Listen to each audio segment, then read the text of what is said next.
سورہ احزاب آیت نمبر 15 اور 16۔ اعوذ باللہ السمیع العلیم من الشیطان الرجیم من ہمزہ ونفخہ ونفثہ وَلَقَدْ كَانُوا عَاهَدُوا اللَّهَ مِن قَبْلُ لَا يُوَلُّونَ الْأَدْبَارَ وَكَانَ عَهْدُ اللَّهِ مَسْئُولًا۔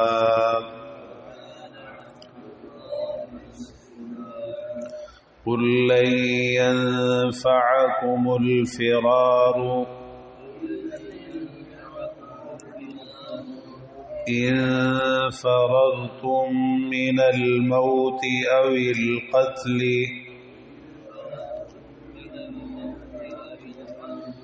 وإذا لا تمتعون إلا قليلا۔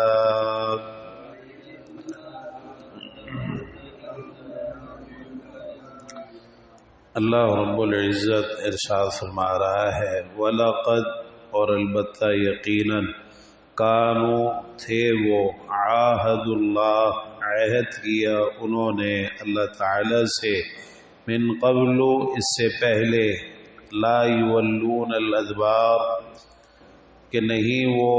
پھیریں گے پیٹھیں وکانا اور ہے عہد اللہ اللہ کا عہد مسئولہ پوچھا جانے والا۔ قل آپ کہہ دیجئے لن ینفعکم ہرگز نہیں نفع دے گا تمہیں الفرار بھاگنا ان فررتم اگر بھاگ جاؤ تم من الموت موت سے او القتل یا قتل سے وَإِذًا اور اس وقت لا تمتعون نہیں تم فائدہ دیے جاؤ گے الا مگر قلیلا بہت تھوڑا۔ اللہ تعالی نے منافقین کا کردار ذکر فرمایا ہے غزوہ احزاب کا تذکرہ کرتے ہوئے،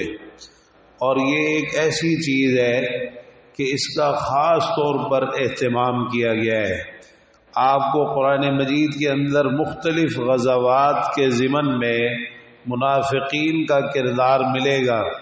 کہ اللہ تعالی نے بتایا ہے، اور ظاہر ہے کہ یہ جو جہاد کا میدان ہوتا تھا، جہاد کا موقع ہوتا تھا،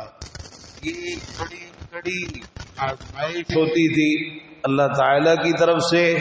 تو سچے اور مخلص مومن اور ان کے مد مقابل جو منافق ہوتے تھے جنہوں نے ظاہراً اسلام کا لبادہ اوڑھا ہوتا تھا، اندر سے وہ کافروں کے ساتھ اور ان کی ہمدردیاں کافروں کے ساتھ ہوا کرتی تھی اور مسلمانوں کے خلاف ہوا کرتے تھے، تو یہ سب کھل کر سامنے آ جاتے۔ یہ اکثر و بیشتر یہ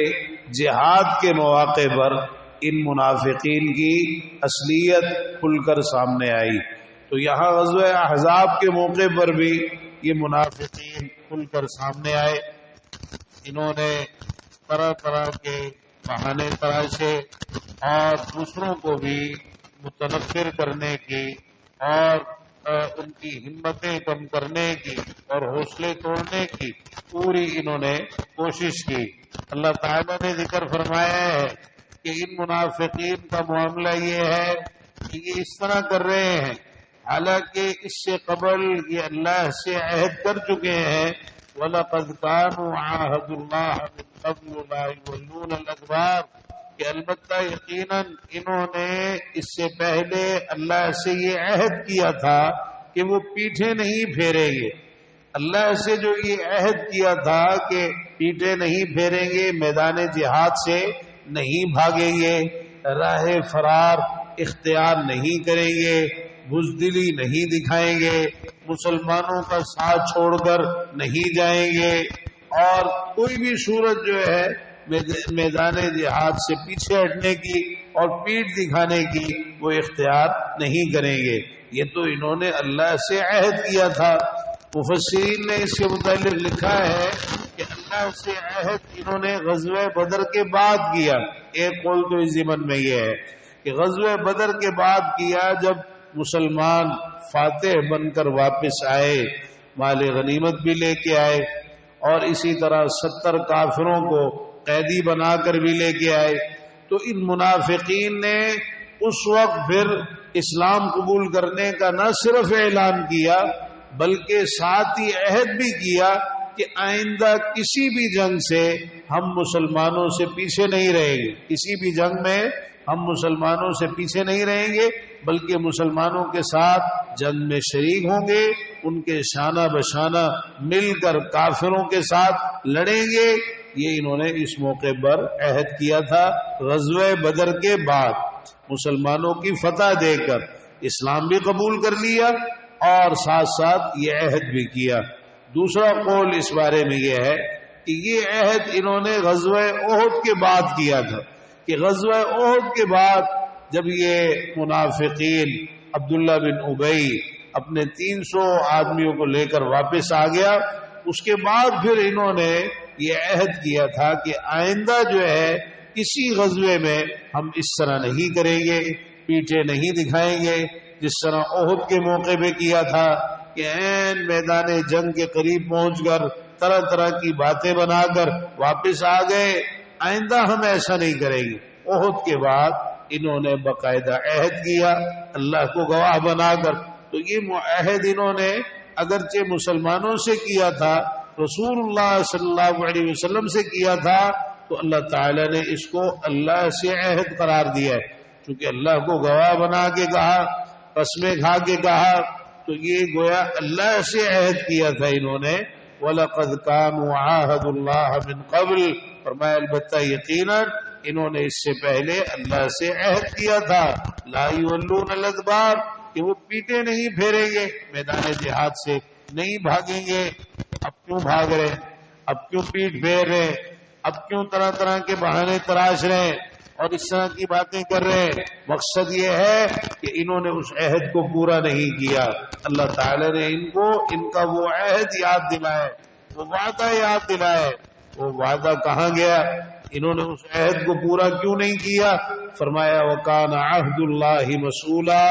یہ اس عہد کو معمولی نہ سمجھیں، اللہ کے عہد کے متعلق سوال کیا جائے گا۔ اللہ تعالیٰ پوچھے گا قیامت کے دن کہ جو بھی اللہ سے کوئی وعدہ کرتا ہے، اللہ کو گواہ بنا کر یا اللہ کی قسم کھا کر اللہ کے نام پر کوئی قول و قرار کرتا ہے، کوئی چیز اپنے ذمہ لیتا ہے اور پھر اس کو پورا نہیں کرتا، تو اللہ تعالیٰ نے اپنے جو عہد ہیں ان کے متعلق سوال کرنا ہے۔ اور ویسے تو ہر عہد کے متعلق پوچھا جائے گا۔ اللہ تعالیٰ نے فرمایا وَأَوْفُوا بِالْعَهْدِ إِنَّ الْعَهْدَ كَانَ مَسْئُولًا، وعدے کو پورا کرو، بلا شبہ وعدے کے متعلق سوال کیا جائے گا۔ جو بھی وعدہ ہے انسان کسی سے بھی کرتا ہے، حتیٰ کہ اگر وعدہ کافروں سے بھی کیا ہے تو اس عہد کو نبھانا ضروری ہے، اس عہد کو پورا کرنا ضروری ہے۔ رسول اللہ صلی اللہ علیہ وسلم میدان جہاد کے لیے تشریف لے جا رہے اور رستے میں دو مسلمان مل گئے اور آپ سے ملاقات ہوئی۔ آپ نے ان کو بتایا کہ اس طرح ہم کافروں سے لڑنے کے لیے جا رہے ہیں۔ انہوں نے بتایا کہ ہم کافروں کے پاس سے آ رہے اور انہوں نے ہمیں اس شرط پر چھوڑا ہے کہ ہم ان کے خلاف لڑائی نہیں کریں گے۔ آپ نے ان کو فرمایا کہ تم اپنے عہد کو پورا کرو، ہم ان کے خلاف اللہ سے مدد مانگتے ہیں، تم ہمارے ساتھ جنگ میں شریک نہ ہو،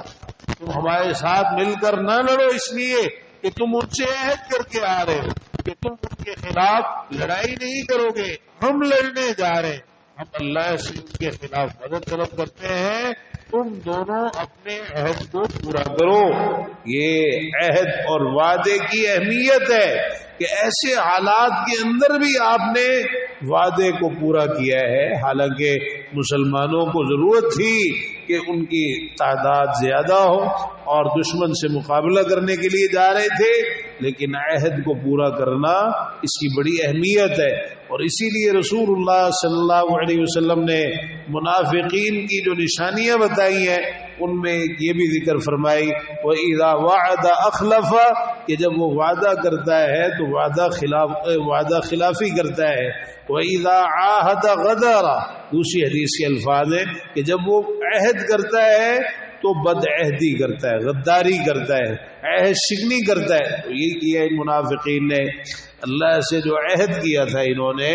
اللہ کو گواہ بنا کے اللہ کی قسمیں کھا کے اس کو بھی انہوں نے پورا نہیں کیا. تو فرمایا یہ مت سمجھیں کہ یہ معاملہ اسی طرح گزر جائے گا، نہیں، بلکہ ہم نے اس کے متعلق ان سے سوال کرنا ہے. جہاں اور چیزوں کا حساب لیں گے وہاں اللہ سے کیے ہوئے جو وعدے تھے ان کے متعلق بھی ان سے پوچھا جائے گا. تو فرمایا قُل لَن يَنفَعَكُمُ الْفِرَارُ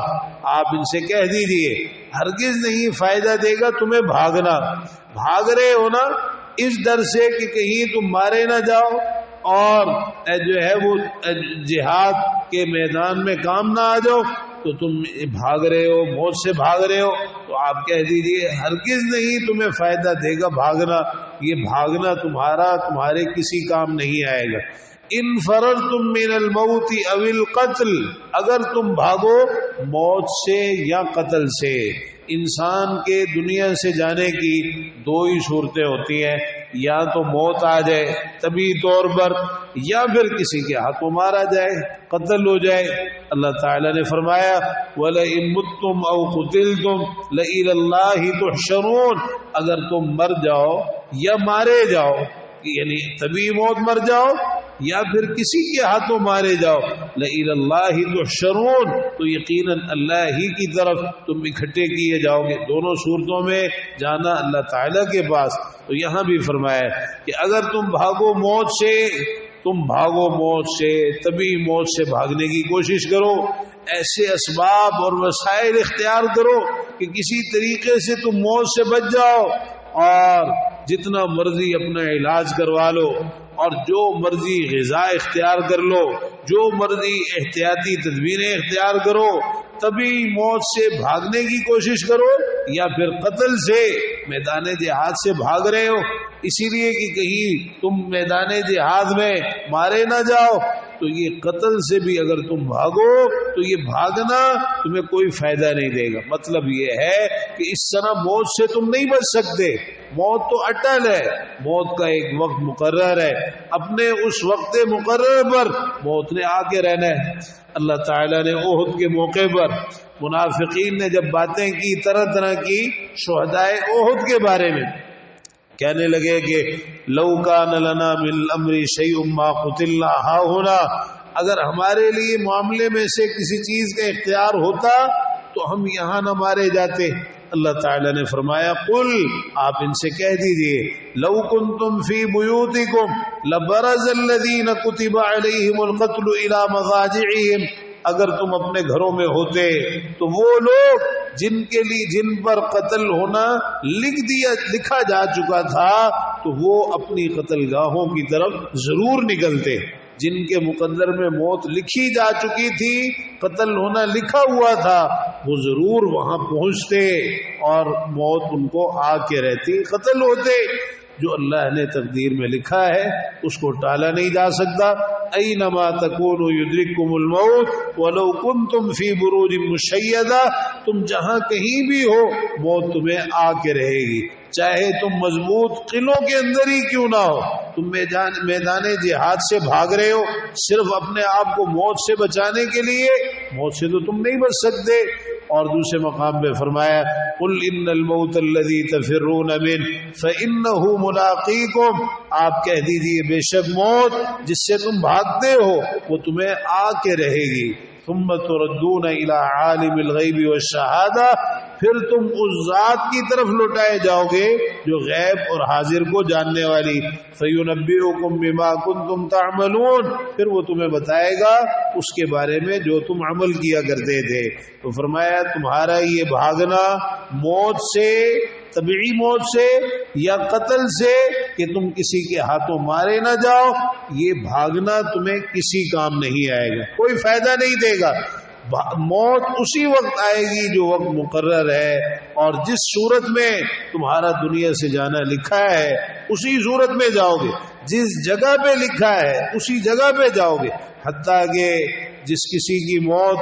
کسی جگہ پر لکھی ہوتی ہے، رسول اللہ صلی اللہ علیہ وسلم نے بیان فرمایا کوئی نہ کوئی کام اللہ تعالیٰ اسے ایسا ڈال دیتا ہے جو اسے اس جگہ تک لے آتا ہے کہ جہاں اس کی موت لکھی ہوتی،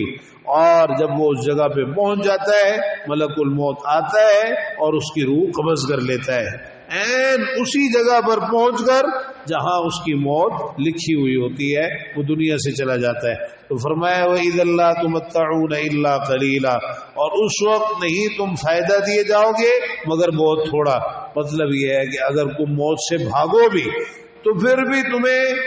موت سے تم بچ بھی جاؤ تو کتنا عرصہ رہ لو گے، تھوڑا ہی فائدہ دیے جاؤ گے، یعنی تھوڑی زندگی ہے۔ اگر تمہاری ابھی زندگی باقی ہوئی اور تم موت سے بھاگے تو پھر بھی تمہارا جو فائدہ اٹھانا ہے یہ بہت تھوڑا ہے، یہ دنیا کی زندگی بہت حقیر ہے، بڑی معمولی ہے، بڑی تیزی کے ساتھ اس نے گزر جانا ہے۔ کب تک تم موت سے بچو گے اور موت سے بھاگو گے کہ تمہارا بھاگنا تمہارے کسی کام کا نہیں۔ اگر بھاگ بھی گئے اور موت تمہارے مقدر میں اس وقت نہ ہوئی، تم بھاگ گئے موت سے اور پھر تمہیں اور تھوڑی سی زندگی مل گئی تو یہ تمہاری جو زندگی ہے، یہ تمہارا جو فائدہ اٹھانا ہے یہ انتہائی تھوڑا ہے، انتہائی معمولی ہے، اس کو زیادہ نہ سمجھو، بالآخر تو تم نے جانا ہی ہے۔ کب تک اس طرح موت سے بھاگتے رہو گے؟ تو اصل یہ ہے کہ موت کی تیاری کرو، میدان جہاد میں ڈٹ جاؤ اور ثابت قدمی اختیار کرو، دشمن کا مقابلہ کرو۔ اس طرح کے بہانے کر کے جہاد سے بھاگنا اور پیٹھ دکھانا یہ چیز اختیار نہ کرو۔ تو یہ جو آپ نے وہن کی بیماری ذکر فرمائی ہے وہ یہی وہن کی بیماری، کراہیت الموت، حب الدنیا و کراہیت الموت، دنیا کی محبت اور موت سے نفرت۔ انسان موت سے بھاگے بجائے موت کی تیاری کرنے کے، موت سے نفرت، موت کو ناپسند کرے، اور خاص طور پر یہ کراہیت الموت میں میدان جہاد سے بھاگنا ہے، راہ فرار اختیار کرنا ہے اپنی جان بچانے کے لیے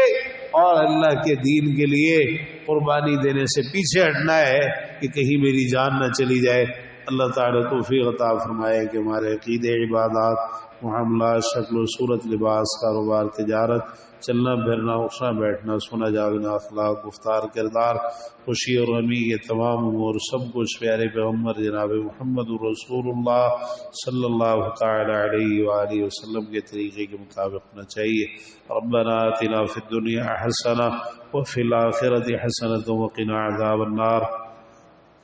ربنا ظلمنا أنفسنا وإن لم تغفر لنا وترحمنا لنكونن من الخاسرين اللهم اشفنا واشف مرضانا ومرضى المسلمين يا شافي الأمراض اشف مرضانا ومرضى المسلمين ربنا اغفر لنا ولإخواننا الذين سبقونا بالإيمان ولا تجعل في قلوبنا غلا للذين آمنوا ربنا إنك رؤوف رحيم رب ارحمهما كما ربياني صغيرا ربنا هب لنا من أزواجنا وذرياتنا قرة أعين واجعلنا للمتقين إماما اللهم اكفنا بحلالك عن حرامك وأغننا بفضلك عمن سواك اللهم استر عوراتنا وآمن روعاتنا اللهم إنا نسألك العفو والعافية والمعافاة في الدنيا والآخرة ربنا تقبل منا إنك أنت السميع العليم وتب علينا إنك أنت التواب الرحيم وصل اللهم تعالى على نبينا محمد وعلى آله وصحبه أجمعين سبحانك اللهم وبحمدك أشهد أن لا إله إلا أنت أستغفرك وأتوب إليك والسلام عليكم ورحمة الله وبركاته۔